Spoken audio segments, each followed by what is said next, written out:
Teen in trouble, who police say a boy had in the car with him as he led officers on a chase. Also, ban lifted, the latest decision on gay men giving blood from the FDA, plus why some groups say it doesn't go far enough. And Arena Wars, the new venue coming that could give others in the state a run for their money. What the city says, though, could give the new arena an edge in Albuquerque. Still to come. Good morning, everybody. Welcome to KRQE News 13 this morning, 6 a.m. I'm Adam Atchison. Good morning, everyone. I'm Crystal Gutierrez. Today is Tuesday, December 22nd. Beautiful day yesterday, but storms are heading their way into our state. Yeah, soon. Kristen Curry has a look ahead. Good morning. Good morning, guys. We're already starting to see those snow showers get up over the Jemez Mountains, and there's a lot more to come on the way this afternoon. It's not a lot just yet, but you can see all that activity out over the Four Corners region, and this will be the trend throughout the entire afternoon. More clouds and more rain and snow. High temperatures won't necessarily be too affected. You'll notice we're in the upper 40s once again, but we're pretty much going to stay there over the next couple of days. Winter storm warnings up for those in pink, winter weather advisories in purple. This is where the snow will stick to the ground, and we could be looking at feet of snow up in southern Colorado. So storm number 1 moves in today. It'll be mountain snow and a valley mix. Storm number 2 quickly on the way, and it's moving in for the weekend. This one looks to be even stronger than anything we'll see this afternoon. Details on today's forecast here in just a few minutes. All right, thanks, Kristen. It's a go this morning. A new multi-million-dollar arena is coming to downtown Albuquerque. And that could spark a battle for business among other venues. City councilors signed off on the project to turn the east building of the convention center into a 10,000-seat arena last night. The venue will play host to everything from trade shows to sporting events. The new project also means more competition. Downtown could face off against the Santa Ana Star Center in Rio Rancho, Tingley Coliseum, and even Wise Pies Arena. Still, the city of Albuquerque believes the downtown location alone will give it an edge over the others. Downtown's a perfect place for it. There's hotels, there's restaurants, there's amenities. The overall plan approved would cost $24 million and include more parking and an entertainment district. $5 million of that would pay for the arena. All of the money will come from the lodger's tax. A solution to fix one of Albuquerque's most troubled intersections is in the works this morning. City councilors approved funding to fix the intersection near Chelwood and Indian School that's in northeast Albuquerque. Neighbors say it's a common sight to see speeders and possible drunk drivers crashing into yards, even homes. So City Councilor Don Harris proposed a solution. We're going to put some medians in there. We're going to fix the grading, and we think that that's really just going to make a big difference and hopefully should end this problem that's been going on. The improvements include 2 medians added on Chelwood south of Indian School and 1 on the north side, all in the hopes of slowing down drivers. It will cost around $200,000. On to news developing now. New Mexico's Attorney General Hector Balderas says he's backing new child porn legislation that would cut out a loophole in the state's current law and add more charges to offenders. It would allow prosecutors to charge a suspect for each image in their possession. In 2014, the state Supreme Court ruled that prosecutors can only charge suspects with 1 count, a loophole that Balderas and State Rep Sarah Maestas Barnes have criticized. That's what this bill will essentially do, is close that loophole and give the prosecutors the ability to prosecute individuals for these multiple counts.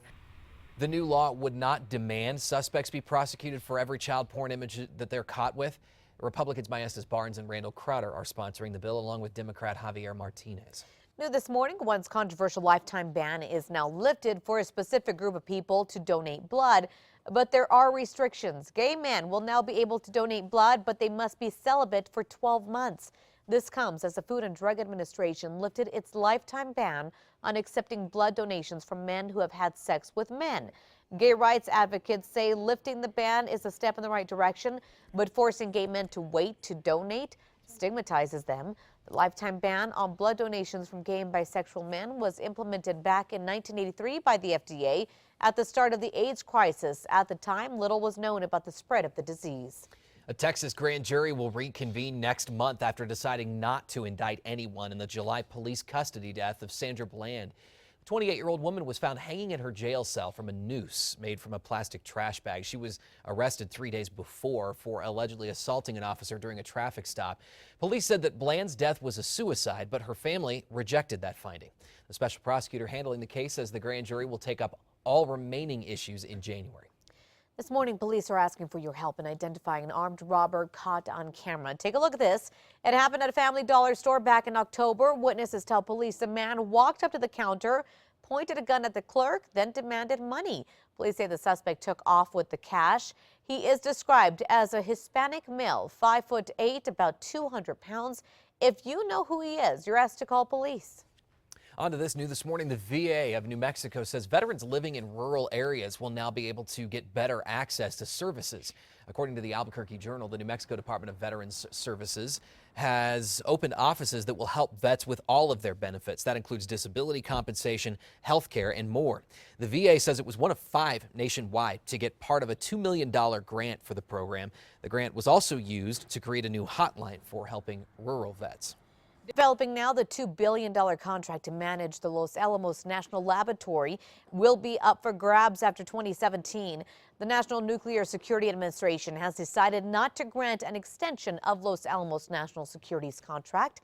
Members of New Mexico's congressional delegation say the reasons cited by the NNSA include a serious safety incident involving a worker.